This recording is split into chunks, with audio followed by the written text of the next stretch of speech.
Hi, Faith, and welcome to the Natural Birth Podcast. How are you?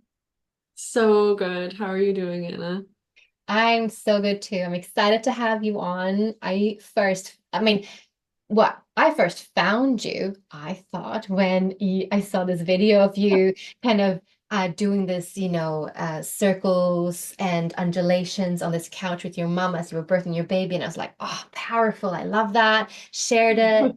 And then we connected and you booked in. But then I found out I heard about you before I found you because you know the beautiful Sophia, midwife. I do. Yeah.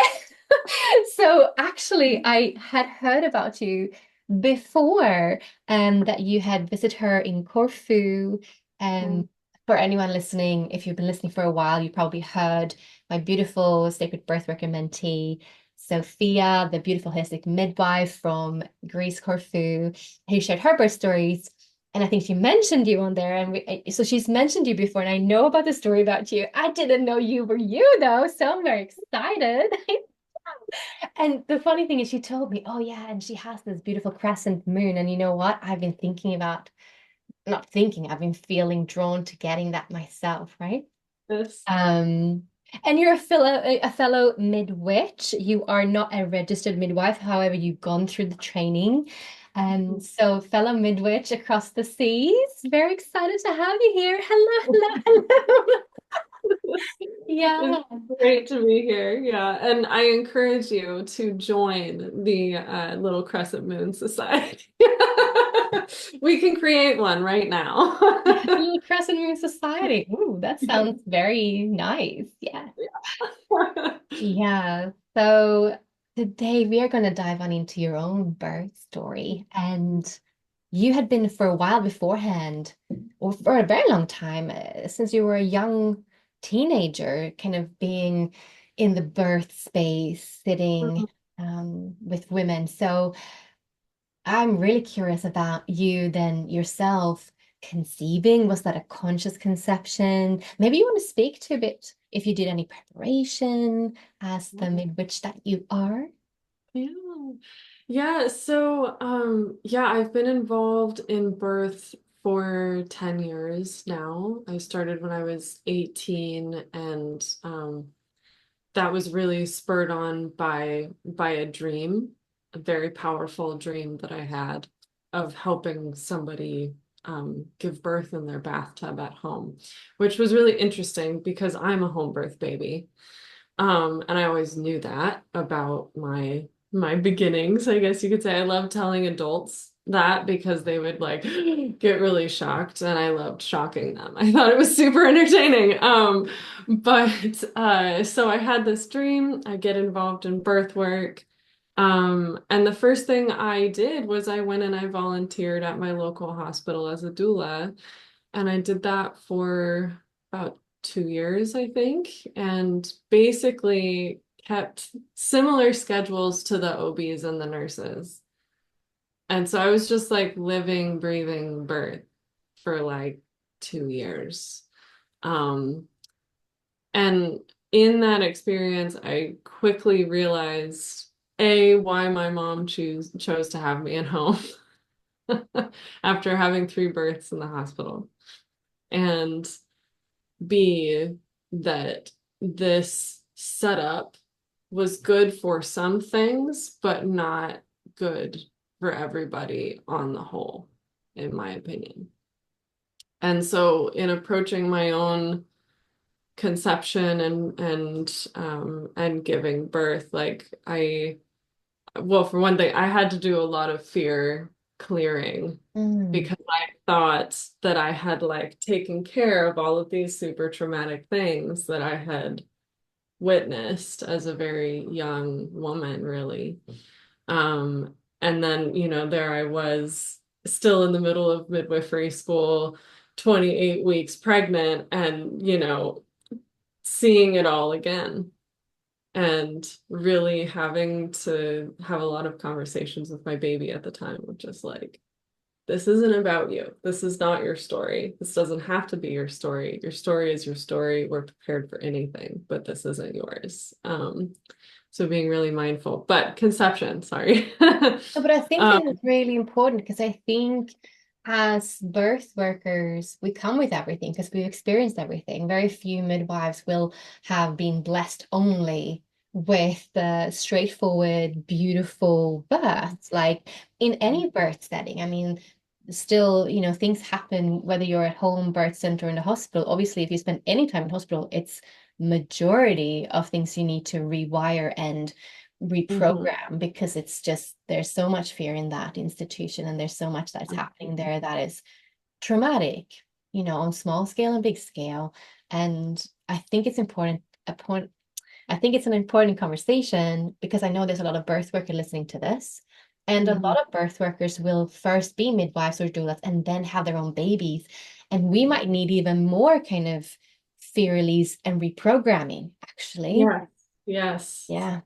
Yeah, I agree. And in some ways, I think it's so much harder because you are coming into a space that you have a lot of experience in. But the thing is that this time you're a mama. Yeah. You're not, I'm not Faith, the birth attendant, the midwitch, the doula, the herbalist. That's not who I am in that space at all. And it's, and in some ways, I think there's sort of an ego death around that too, because you're not the one kind of guarding the space anymore. Like it's you in the space allowing others to guard you. And I think for a lot of birth workers, we tend to be pretty type A personalities. And that release of like, I will allow myself to be held And be small and be a little and girl in be moment, small. be vulnerable and let my guard down and not be, yeah, it's big. It's Yeah. big for birth Yeah. workers to, and to not also try to kind of manage yourself or like do your own internals and trying to figure out or like, yeah, Mhm. it's a big like letting go of control on a totally different level than a Right. quote unquote normal woman who doesn't have Right. years and years in the birth space. So thanks Right. for Right. opening that. I think that's Yeah. interesting for everyone to hear. Yeah, and I think it's an important reminder because when I went into my labor journey, I was like, oh, I might know a little bit about where I am in labor. Ha! I didn't know my butt from a tea kettle. Like, Love that. I was just in it. It was labor land and it was really, really labor land. Yeah, Yeah. beautiful. So now please go into conception story. Yeah. So, the conception story begins with my husband almost dying in Egypt. So I'm on Corfu at this point. I'm still in the with Sophia in my apprenticeship, and my husband decides to take himself to Egypt for his birthday and has some very unsettling experiences there. And when I pick him up from the ferry, he comes home like within 24 hours of leaving because he's just like, this is a super dangerous situation. Like where he was staying was like infested with rats. The guy who was driving him around was selling drugs. He's pretty sure there's a whole situation going on. And he's got a very good intuition and he like was picking up on it. And he calls me, says, and I think maybe I should come home. And I was like, yes, I think maybe you should come home if that's how you're feeling. So he comes home and he is sick as a dog. Like I pick him up from the ferry and he's like cold sweats, like he was in a bad way. And I'm like laying him in bed and tucking him in and everything and kind of getting ready to nurse him for the next however long. And he looks up at me and he's like, babe, I think I think it's time for us to have a baby. He's like, okay, honey, we can talk about that in a minute when you're not fever dreamed over here. But So that was the beginning of it. And then that night I another powerful dream where I was crossing like a portcullis, like one of those old bridges that go into the medieval castle. And my grandmother, who's still alive, by the way, she's standing on the other side of it, and she's holding this bottle of wine.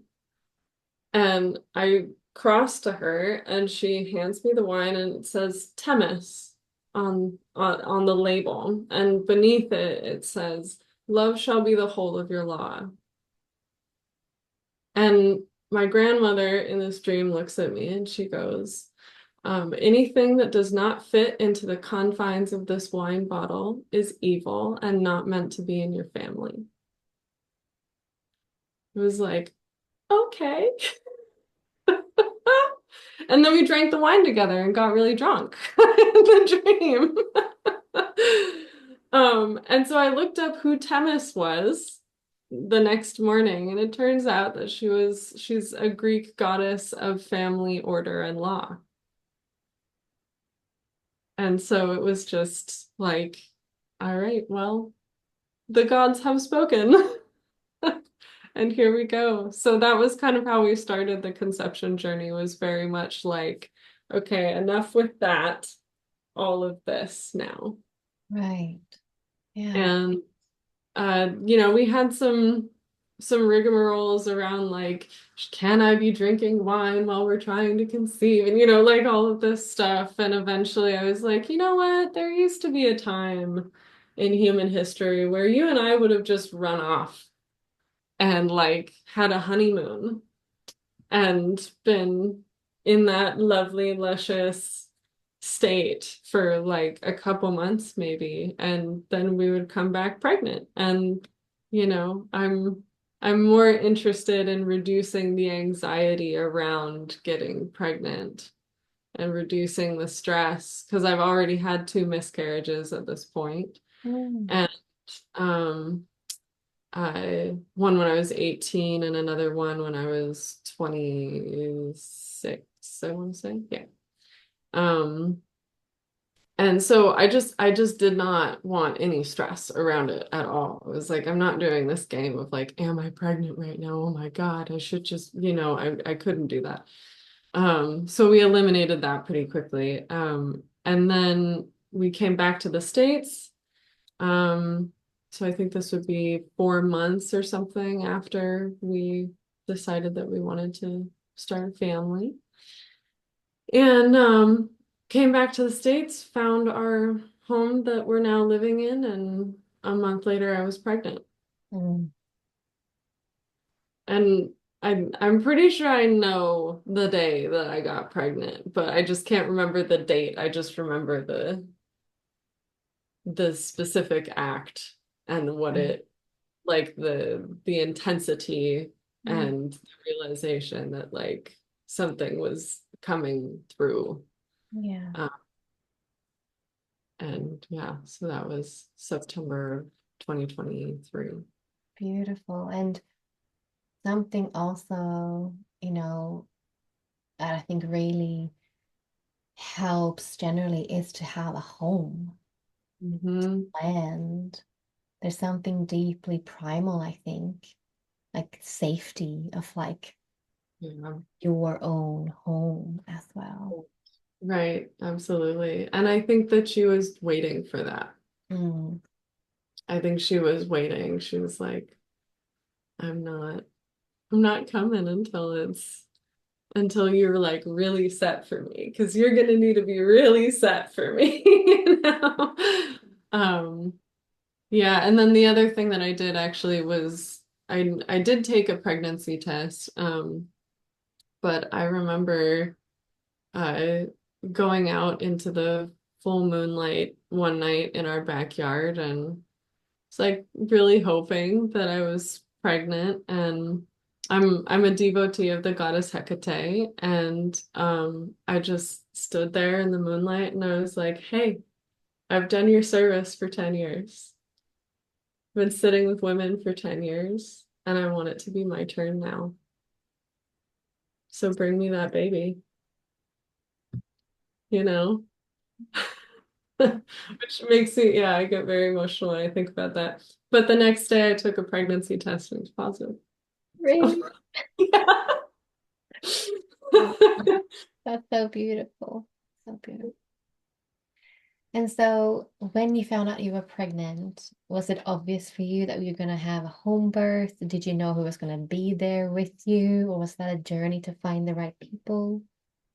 It was a bit of a journey to find the right people because where I am, um, the midwifery community is not so great. It's pretty competitive, which is normal for the United States.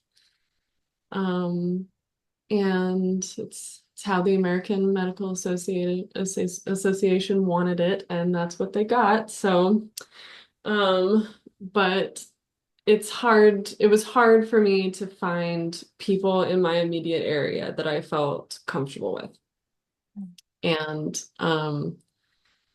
I I knew if I went to a licensed person that, you know, they'd probably be wanting to either transfer my care because of having a genetic blood extra clotting factor, Mhm. or like they probably wouldn't even take me. So then I'd be with an OB, who the last time I talked to an OB about what they would do was they said they would perform a C-section, which doesn't make any sense to me, but that's what they said. So I was like, well, that's not happening. Do you want to share what the clotting disorder is for anyone? Sure. Sure. So I have what's called factor five Leiden, and I have single protein factor five Leiden, which is the least exciting of the two. You can have single or double, and it's either coming from one or two parents. And it does predispose you to some issues with miscarriage, which I've already had because of clotting in the placenta typically. And you need to be careful during pregnancy that you're not allowing clots to form. So staying really hydrated, keeping moving. There are some drugs that you can take for it out there, but I'm not particularly psyched about them. So I just decided that I was going to be healthy.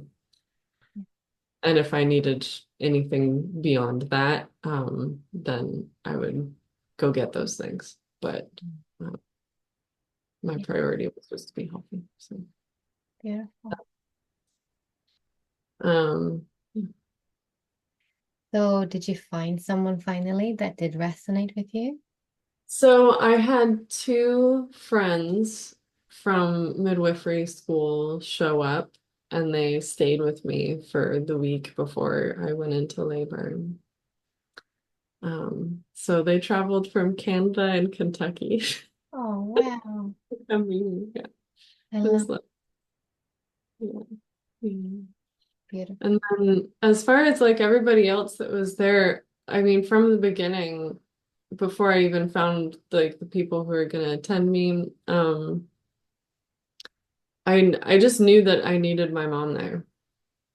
And I knew that I needed her to not necessarily do anything, excuse me, but to be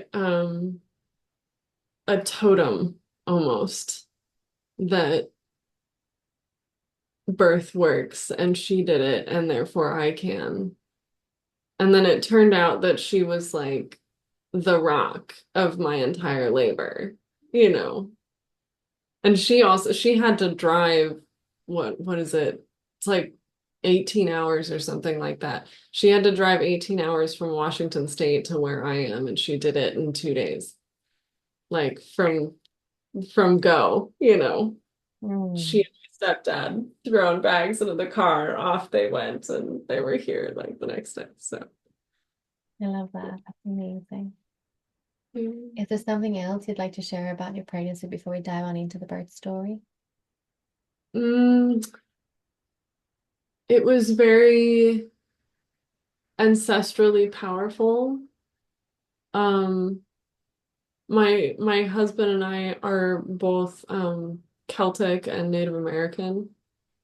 And so he has Cherokee and some British in him and a little French, and I'm Irish and a little Swiss German and Comanche Native American. And so the dreams that I was having were profound and very distilling of everything that I needed to become to walk through birth. And I think that was just the most magical thing in the world. Um, and so necessary for my birthing process. So necessary. Beautiful. Do you have any early signs of labor approaching for you? Mm-hmm. Um, well, let's see. So my baby was big. She's a big baby. Oh, and I should also mention I also had some polyhydramnios in my pregnancy, and I managed that naturally and got the fluid levels to even out. But even so, even with the fluid finally coming down and feeling more comfortable, like she was a big baby. And what did you do naturally to reduce the water? Because polyhydramnios, for anyone listening, means that you have extra amniotic fluid. Yes. So what I did was I processed through sexual trauma, Hmm. a lot of sexual trauma. And I I think I spent like a week just crying like every day, and it was intentional. Like I would kind of get myself to come back into this state of like it's not done being cleared. We can't pretend.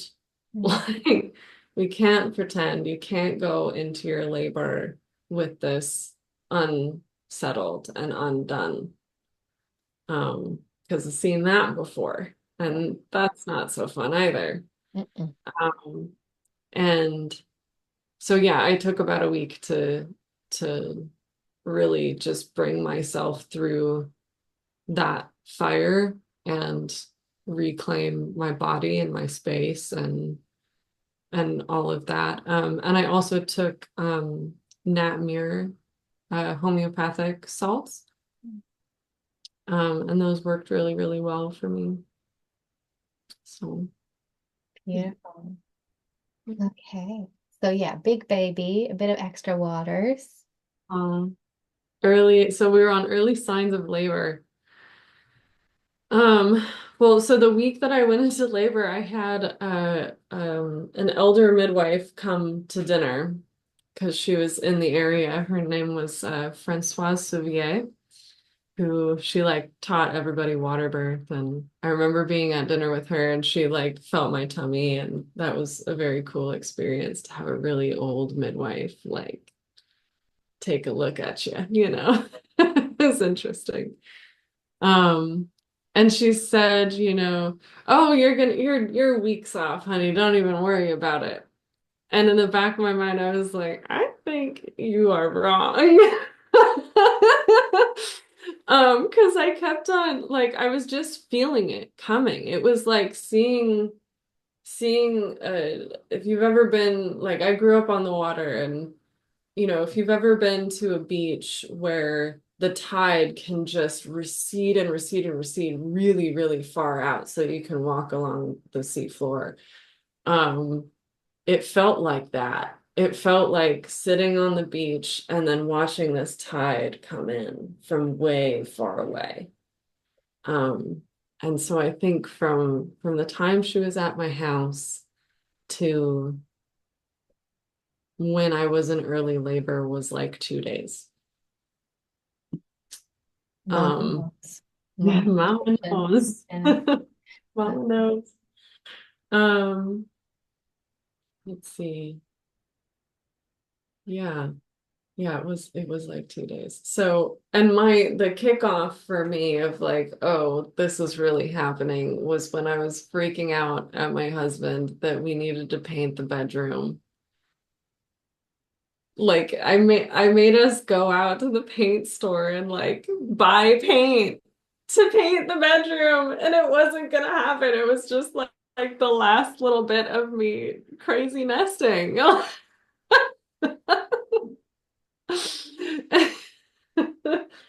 And we went out with my two attendants as well, and um, I like I remember being in the paint store and I'm like having contractions in the paint store. It was just funny. Like I look back now and I'm like, oh my God, that's amazing. That's such a faith move. Like you need to go paint your bedroom now on early labor. Well, it just tells Right. you that you're definitely not the birth worker anymore. You're fully in mama birth, you know, Um, realm. yeah. And I love that because that's what women do. They do illogical things in the days leading up to birth, in early labor, all of these things, right? We know that. But it doesn't matter that you know that because all of that knowledge goes out the window once you're in it, Yeah. right?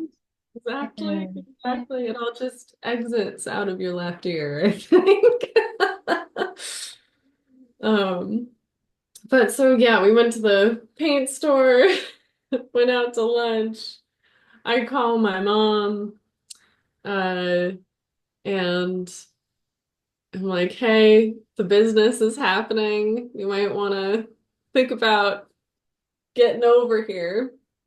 And so she does, she gets in the car, and then I just kind of floated in early labor. We made my herbal postpartum bath stuff and that night. And I remember when we were done making it, I kind of looked at both of them and I was like, what do I do now? They were like, you go to bed. And at So I this went to, time, like, how often did you have contractions? How did you kind of take them? What was the sensations for you? I think they were like every 10, 15 minutes or something. And every every time they came, the sensation and the strength of them would just get that much stronger. And it really like still the tide analogy like really sits true for me of like, okay, like the water is rising, you know, it's all coming up for you now. Right. Um, so yeah, I went to bed that night and had beautiful visions of like being suspended in like iridescent rainbow clouds and this like beautiful swan like flying around me. And then when I was about to wake up, it like rushed into my womb and I was like, oh, she's coming. And I didn't know her gender at this point. I just felt that she was a girl and I saw this swan and I was like, she's a girl. Like there's no way that this child is a boy right now. I just know it.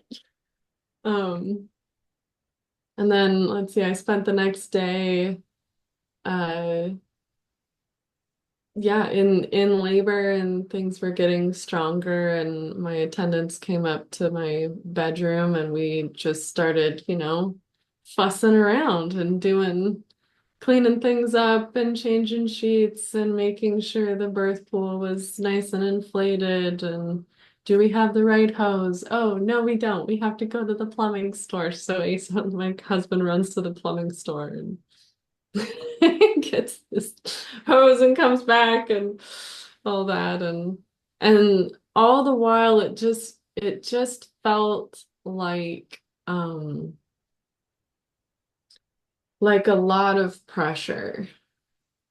And I know that a lot of people say that, but that's just how it felt. It wasn't terribly painful. I actually preferred it when it went from crampy to more pressure. That was a good transition for me. The crampy kind of feeling was harder for me to work through because it was like kind of making me feel like I wanted to throw up or something like that. Was it like really intense kind of period pain, dull and Yeah. yeah, Yeah, yeah. it's like, man, if you could just move along, that would be awesome. And then of course finally it did, um but yeah, so it became more intense and that was a good thing. That was really relieving. And I remember having one contraction where it just kind of, I knew that everything was changing. And I remember I think I was like folding some laundry or something. And all of a sudden I just like got this sensation. And then I just had to get on the floor, like immediately get on the floor. I was like, okay, um, I'm not going to fold laundry anymore. Somebody else do this. I'm gonna lay on the couch. And I just started moving with them and going through it and trying to not anticipate another one and not like pre-funking my anxiety and just really, really being moment to moment to moment to moment. Mm. Yeah. For a long time. I can't remember how many hours that was, but it felt like a very long time. So are we still like morning or lunchtime, sometime around there? Like This happens or 1 o'clock in the yeah. afternoon. And your Yeah. mama, is she there yet? She wasn't there yet. No, No. no. I think she showed up like 2 hours later or something. So I remember being in the pool when she showed up. And I hadn't given her Mother's Day present yet at the time. And so I was like holding it in my hand in the pool and like knowing that she was gonna show up and it's like I want to give her this thing, damn it, you know. And she shows up and it's like, Mom. We immediately started crying and he gave her a necklace and it was great. Yeah. Mm, Sweet. that's so sweet. So you're in the pool and you're Yeah. having regular strong contractions at this time, or what's going on? Yeah. Very regular contractions that were turning into back labor. Really, really intense back labor. And I was like, okay, well, maybe if I just like hold a position or something, then that's gonna feel better. And it just made everything worse. Holding still during a contraction was horrible. And like I was on hands and knees, and if I was there, then I needed constant sacral pressure. It was like even between contractions, I was like, the people with me were just everybody was taking a turn essentially to hold this sacral pressure for me. And I so yeah, my mom shows up.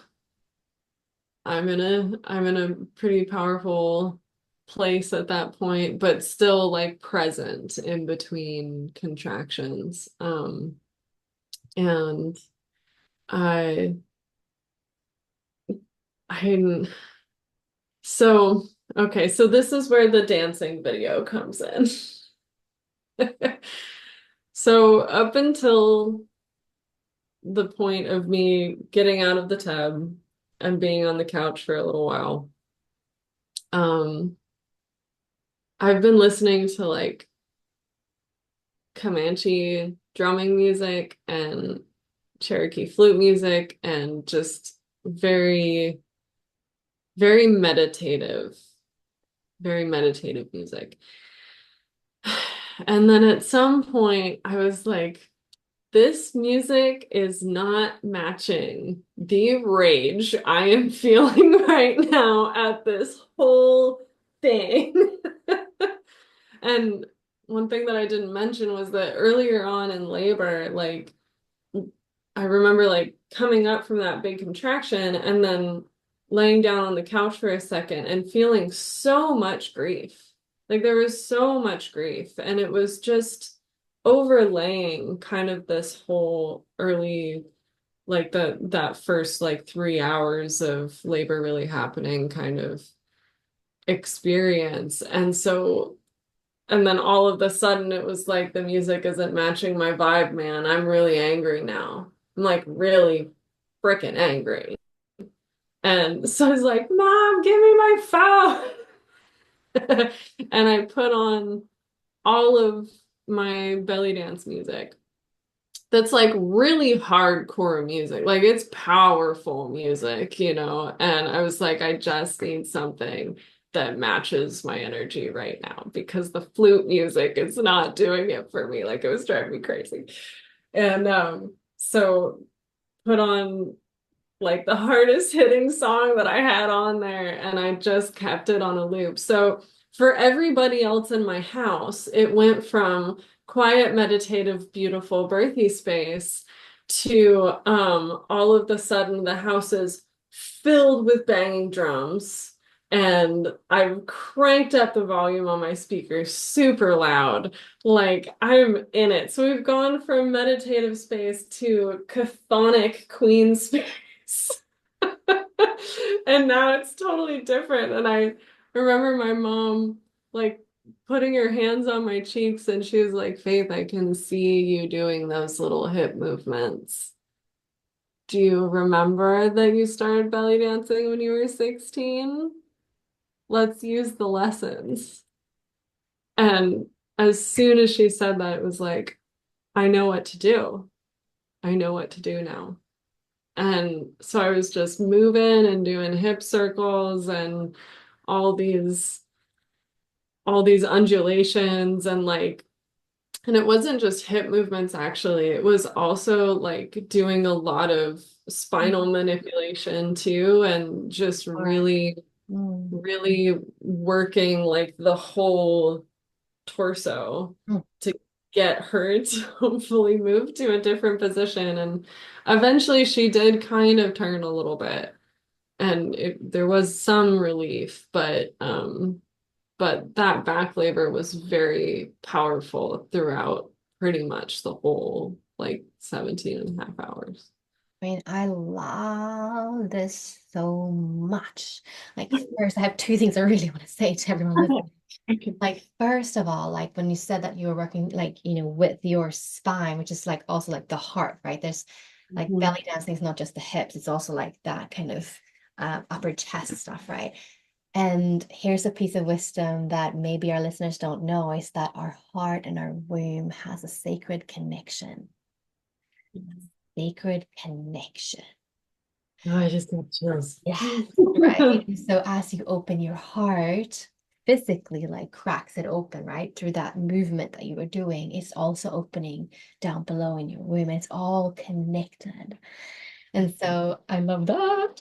And then the other piece of wisdom that maybe our listeners don't know is that belly dancing was never, like the origins of that was never for the male gaze, which most people think, and how it kind of transpired nowadays. Like it was birth dance. It was women like opening their bodies.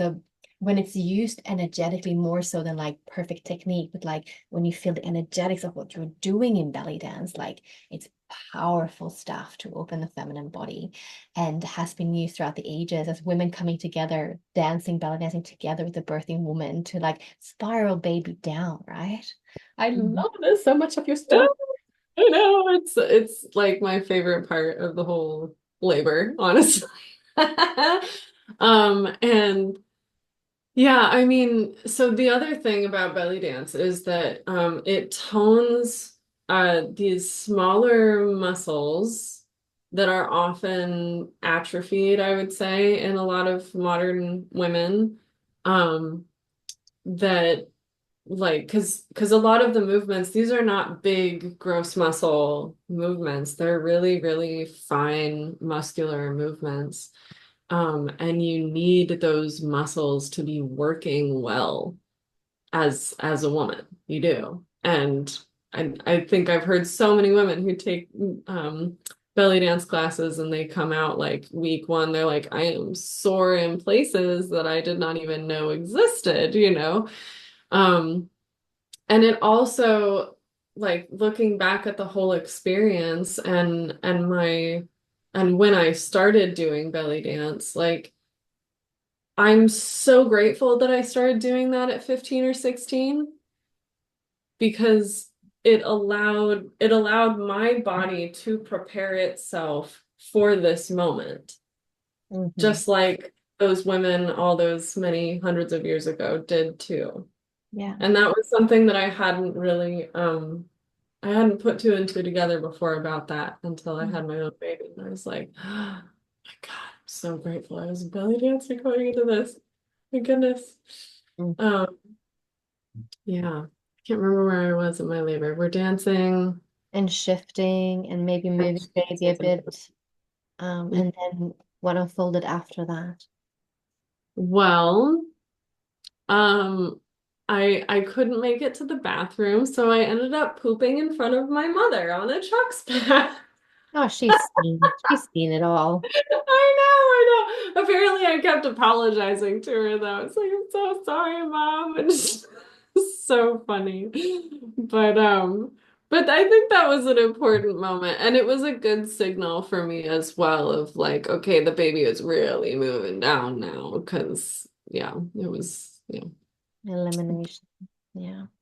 yeah, yeah. So that happened, and then so pro tip for anybody who wants to do a water birth.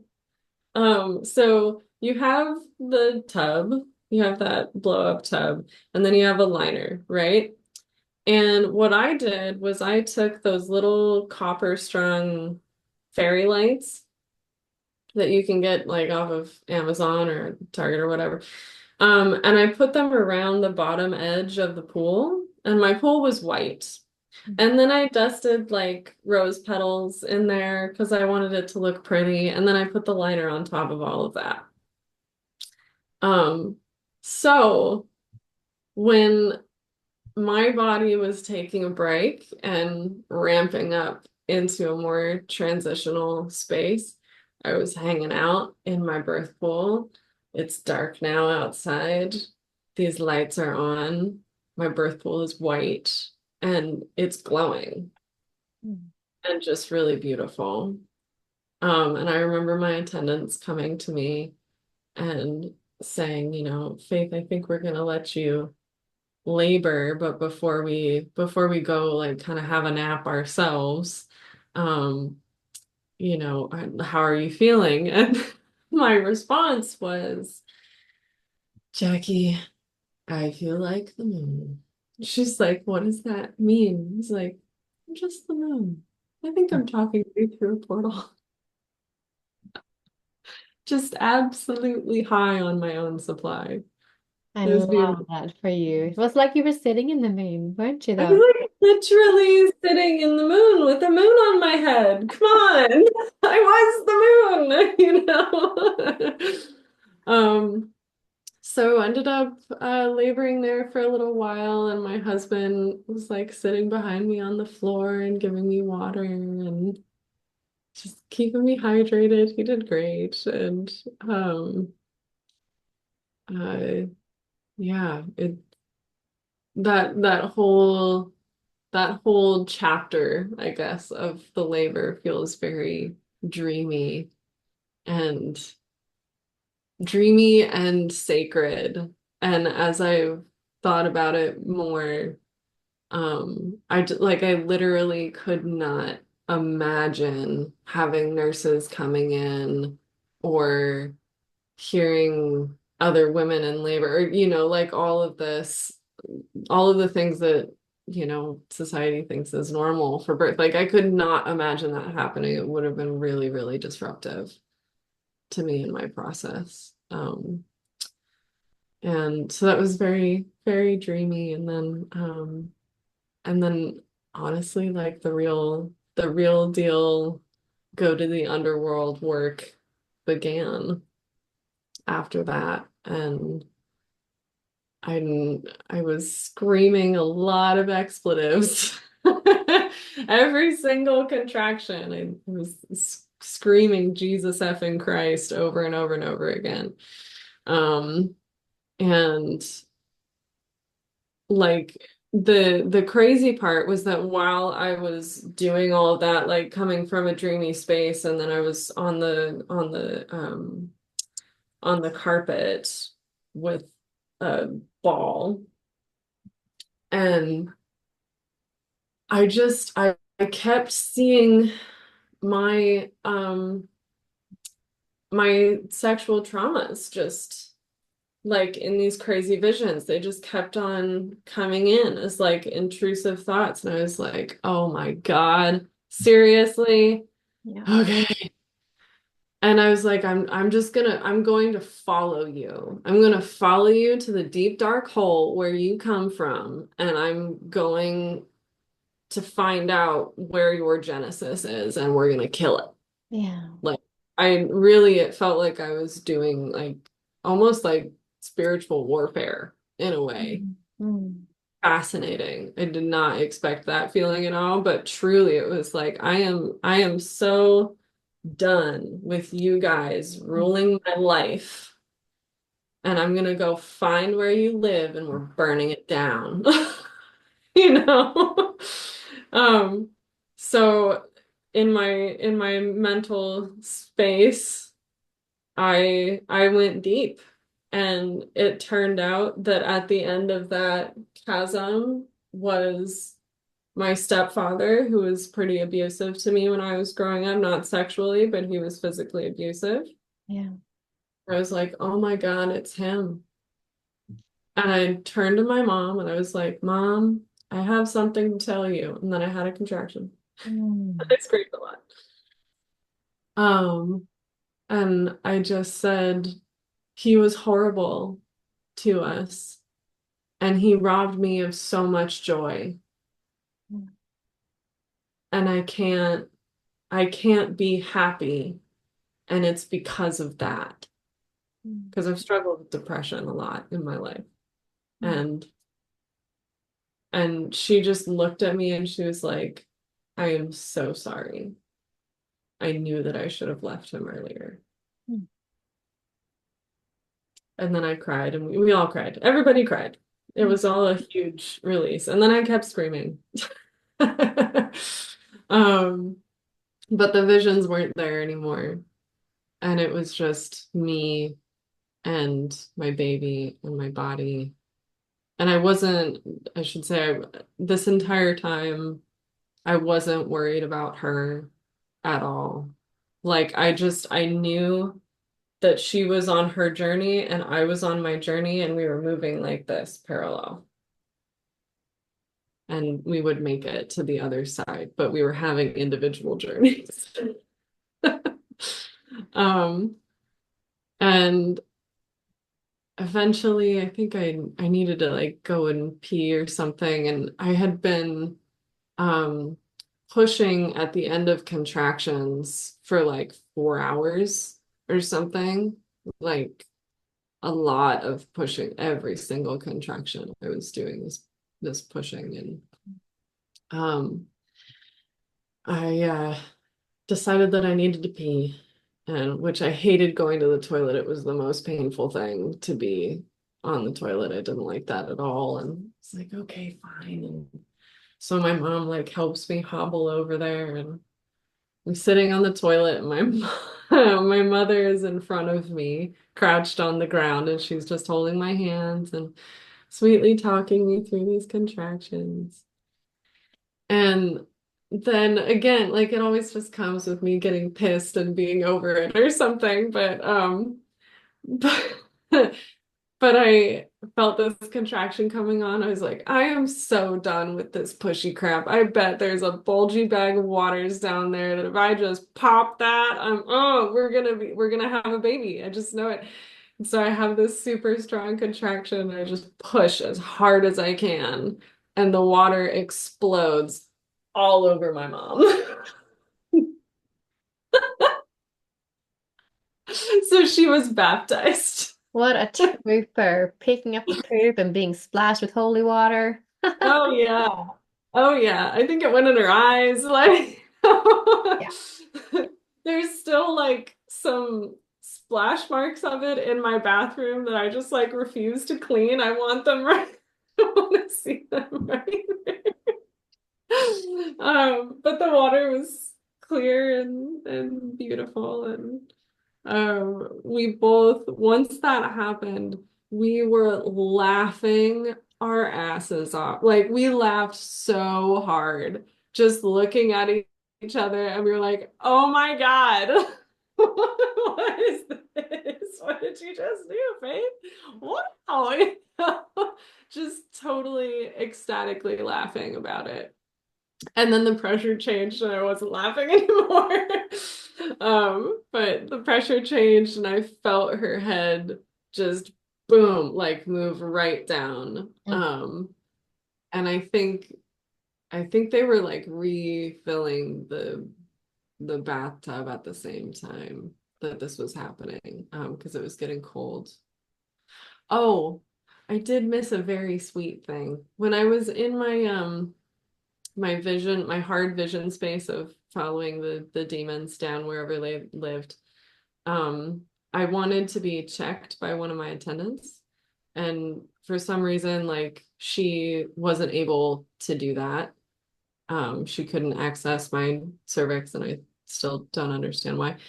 But my husband was amazing, and he stepped up and he was like, "Babe, I know where your cervix is. Do you want me to check your cervix?" I was like, "I do." And he made it really sweet. He was like kissing all over my body and Um, like made it really beautiful. And then he just went in and checked my cervix. And that's how I knew that there was a bulgy bag of waters there. hmm. It's because of that. So for So all you're of the the husbands, midwife in your family. yeah, exactly, exactly. Just like for all the husbands who might potentially be listening to this, you know, you can do that and it is awesome and your wife will probably really love you for it if you're in that situation. Um so yeah, they're filling up the tub, and at some point I think I had just been sitting there for way too long and I really felt that she was coming and I just needed to be in that water. There was just no other place for me to be. And I got up and I was like, I don't care if it's completely full, I'm getting in. And I got into the tub and I felt my body start the pushing process almost as soon as I got in there. And and that was totally wild. Like feeling your body reflexively do such a powerful thing without you even trying to help was amazing. It was absolutely amazing. And like I could feel her spiraling. I could feel her coming down and making her little movements and doing her little adjustments and all of these this gorgeous dance that I've gotten to see many, many, many, many times now. And but done undisturbed, and it was like just her and me. Like the rest of the world kind of faded. Um, except for the moment where my mother kind of like came into my sphere and she was like, "Faith, you're allowed to slow down. You don't have to go fast. You're allowed to slow down." Because I think there was part of me that was like trying, like not pushing per se, but like trying to help a little bit. And I think she saw me doing that and she knew that I was a bit nervous about tearing. And so I'm very glad that she stepped in at that moment actually, and was just like, you don't have to go fast. Like, I know you want it over, but you don't have to go fast. Mm. Let's protect the rest of you too. Yeah. Yeah. And then so from the time I was in the bathroom, my water broke, to her crowning and being born was an hour and 7 minutes.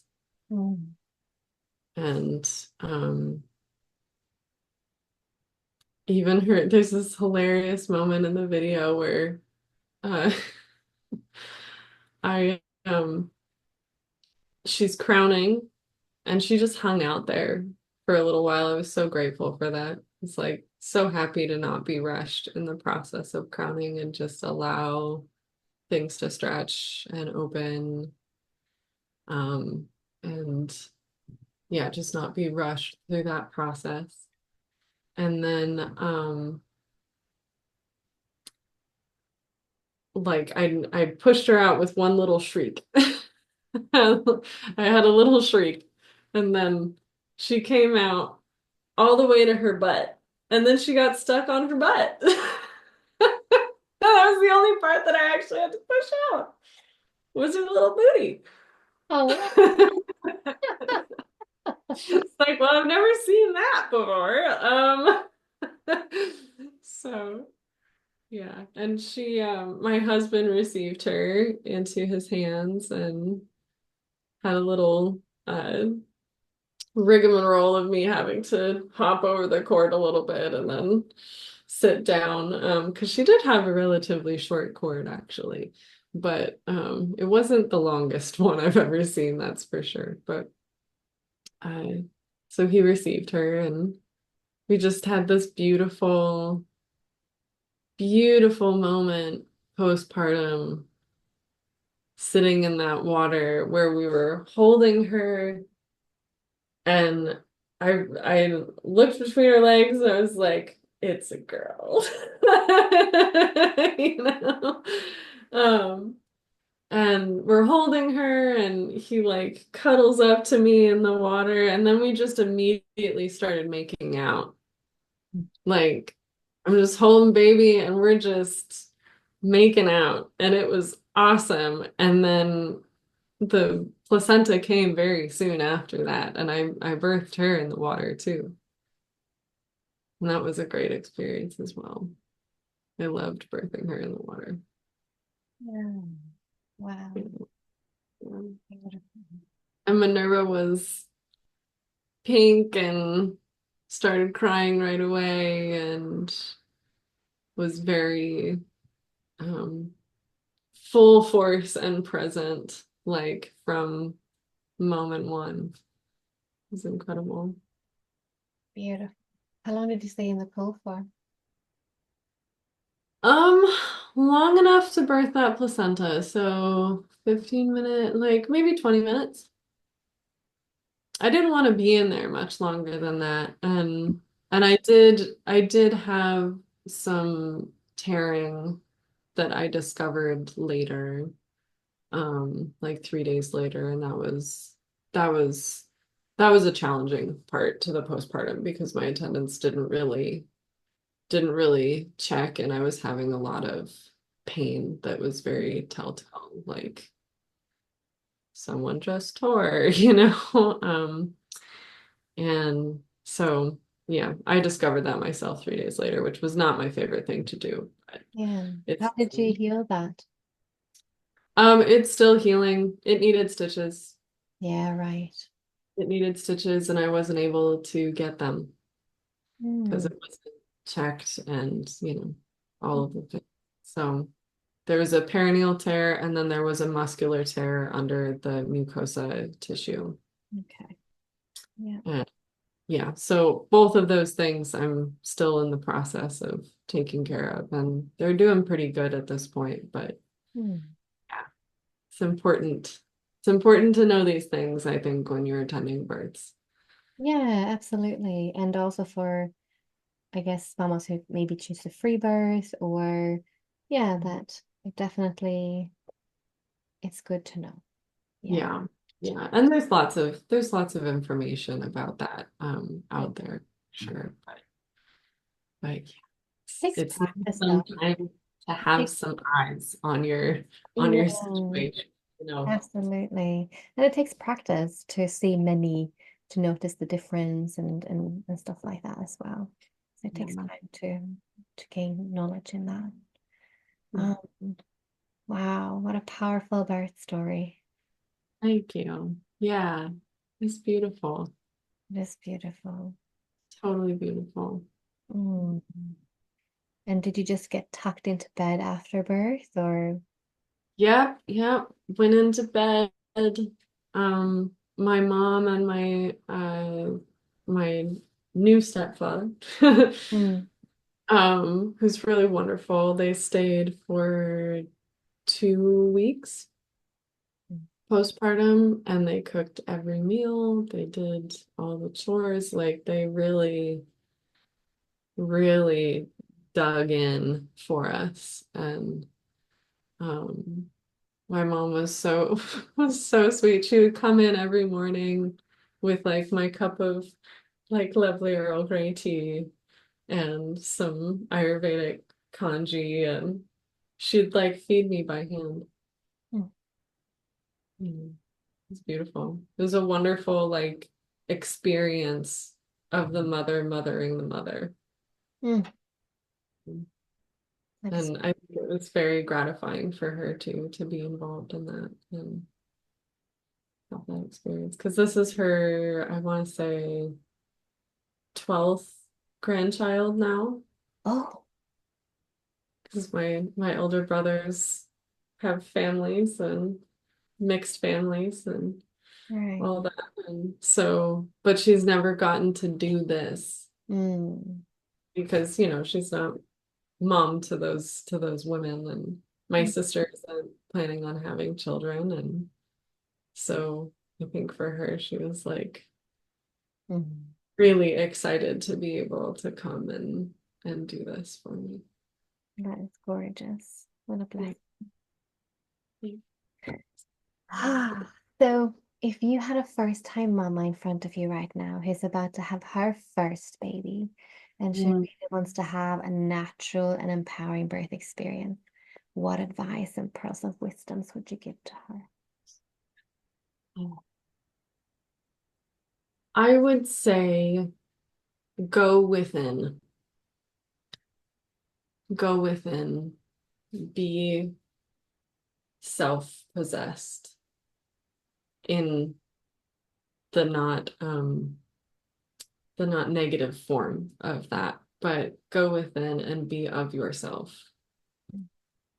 and fill up all of the corners of your being with who you are and who you want to be as a mother. And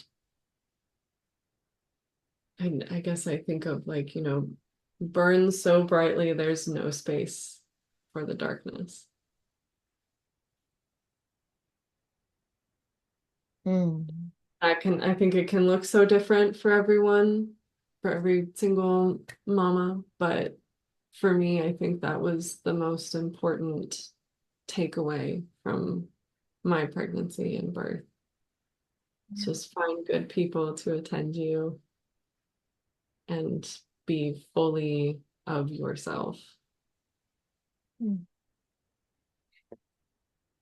I love that. And with that, I thank you for sharing your beautiful birth story wisdom with us. Thank you for having me. It was wonderful to be here with you. Thank you for listening. If you love this podcast, then please consider sharing it, leave a review, or make a contribution on our Patreon page. And if you want to connect on social media, then find the podcast on Instagram as the Natural Birth Podcast. Thank you for listening.